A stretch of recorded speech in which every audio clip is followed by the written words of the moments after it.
Ay mga kapatid, kumpleto na yung tiles ko. Ito tiles to, yung terrace ito. Yung maliliit, 40 by 40, yung 60 by 60 doon yan sa kusina. Yan. Tapos ito, kulay black ito. Sa lababo yan. Sa kusina.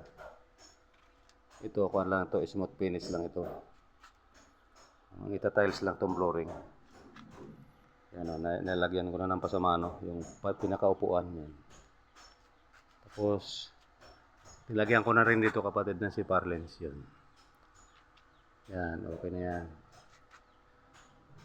Yung poste lang, bubuhusan pa yan bukas. Hindi pa nabuhusan yung bakal sa poste yan, pinaka-poste niya. Pero tinatrasis ko na.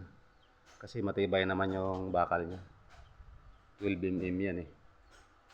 6 siya, tapos stirrup niya 10. Kaya matibay yan. Ay, nakatrasis niya. Diretso na yan doon sa kabila. Dugtong na katap na yan doon. Yan, sa may grahe.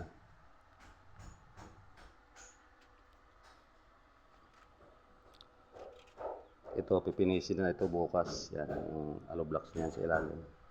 Sabay tanggal ng purma na bakal. Bakal yung pinurma ko para diretso siya tuwid. Bukas, gagamitin ko na yan doon, trusses, aparlina. Babaklasin ko na bukas yan. Good afternoon mga kapatid. Bye-bye.